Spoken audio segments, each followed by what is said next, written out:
కుమారి రత్న home made pickles వడియాలు కారపొళ్ళు అండి. ఈరోజు నేను మినపప్పు వడియాలు పెట్టానండి. మినప్పిండి వడియాలు.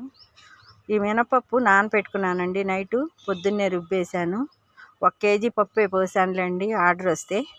అవి ఇట్లా రుబ్బేసి పెట్టేశానండి. ఈ వడియాలు ఇవి 3 డేస్కి రెడీ అయిపోతాయి.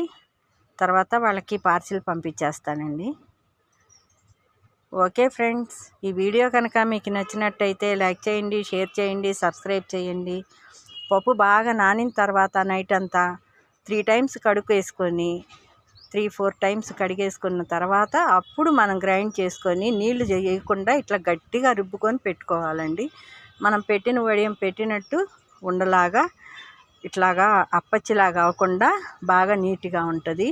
దానిలో అల్లం పేస్టు, పచ్చిమిర్చి, ఉప్పు వేసాను, ఇంగువ